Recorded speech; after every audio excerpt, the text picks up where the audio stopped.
السلام علیکم ورحمۃ اللہ وبرکاتہ۔ آج ہم بات کریں گے کہ صحیح حدیث ہی کیوں ضروری ہے دین پر چلنے کے لیے۔ تو سب سے پہلے ہم پیش کریں گے شاہ ولی اللہ دہلوی کو، جو کہ محدث ہیں بڑے، اور بر صغیر یعنی کہ انڈیا، پاکستان اور بنگلہ دیش کے تین بڑے گروہ دیوبندی، بریلوی اور سلفی یعنی کہ اہل حدیث، ان سب کے مشترکہ بزرگ ہیں، یعنی کہ سبھی انہیں اپنا بزرگ مانتے ہیں، اور یہ 8 کتابوں کو آئیڈینٹیفائی کرتے ہیں حدیث کی۔ اور محدثین نے جو کام کیا ہے بڑی محنت کے ساتھ یہ کام کیا ہے سارا، اور صحیح ضعیف من گھڑت تمام حدیثوں کو انہوں نے آئیڈینٹیفائی کر کر کے الگ لکھا ہے، اور کچھ کتابیں تو پوری صحیح سند کے ساتھ لکھی ہیں، یعنی کہ اس میں صرف صحیح حدیثیں ہیں، باقی حدیثیں ہی نہیں ہیں اس کے اندر۔ تو سب سے پہلے ہم بات کرتے ہیں صحیح بخاری کی، جس کے اندر تمام حدیثیں صحیح ہیں، جس پر نمبرنگ پڑی ہوتی ہے۔ اس میں جو حدیثیں ہیں وہ ہیں 7397۔ پھر بات کرتے ہیں صحیح مسلم کی، اس میں بھی تمام حدیثیں صحیح ہیں، اور اس میں حدیثیں ہیں 7563۔ پھر اس کے بعد جامعہ ترمذی 3956،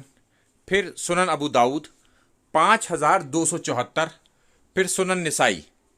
5761، پھر سنن ابن ماجہ 4341، پھر اس کے بعد الموطا امام مالک، یہ امام مالک کی کتاب ہے اور دنیا میں سب سے پہلے حدیث کی کتاب ہے یہ۔ اس میں حدیثیں ہیں 1720،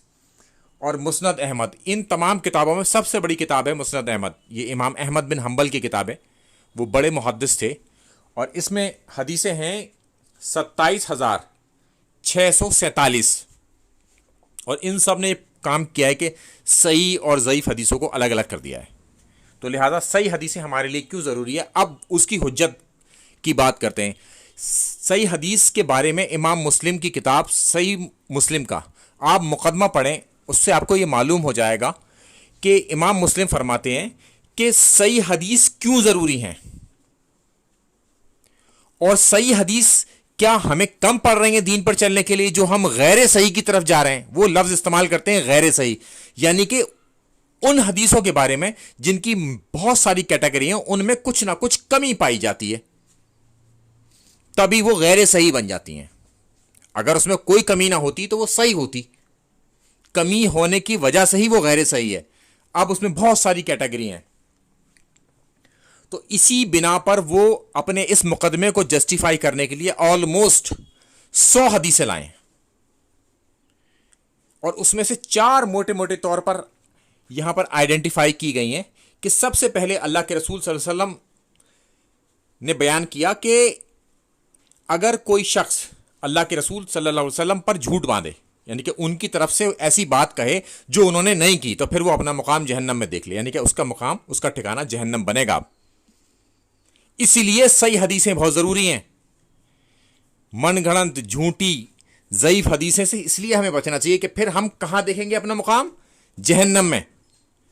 اگر ہم کہیں غلطی سے کوئی حدیث بیان کرتے ہیں اور بتاتے ہیں کہ صاحب یہ حدیث ہے، تو ساتھ میں ہم یہ ضرور بتائیں کہ یہ حدیث ضعیف ہے یا صحیح ہے،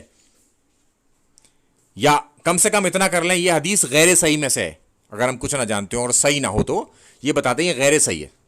صحیح حدیث نہیں ہے۔ تو اس میں عافیت ہے بچنے کی،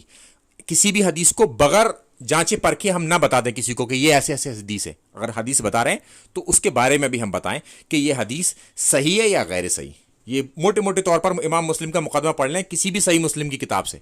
تو آپ کو پتہ چل جائے گا کہ صحیح اور غیر صحیح میں کیا فرق ہے۔ پورا مقدمہ اسی پہ کھڑا ہوا ہے ان کا۔ پھر دوسری حدیث اس میں آئیڈینٹیفائی کی ہے کہ کسی شخص کے لیے جھوٹا ہونے کے لیے یہی کافی ہے کہ وہ سنی سنائی بات کو آگے بڑھا دے، یعنی کہ اس کی بغیر تحقیق کرے ہوئے، یعنی کہ ایسا شخص جھوٹا ہے۔ مثال کے طور پر میں نے اپنے بزرگوں سے کوئی بات سنی، وہی میں نے اپنے بچوں کو بتا دی بغیر تحقیق کرے ہوئے، تو پھر میں کیا ہوا؟ جھوٹا ہوا۔ تو وہ شخص جھوٹا جو سنی سنائی بات کو آگے بڑھا دے۔ پھر اس میں تیسری بات جو آپ کو معلوم ہوگی کہ کچھ لوگ ایسے ہوں گے آخری دور میں، اللہ کے رسول صلی اللہ علیہ وسلم نے فرمایا کہ جو ایسی حدیثیں تمہیں سنائیں گے نہ تم نے سنی ہوگی نہ تمہارے باپ داداؤں نے،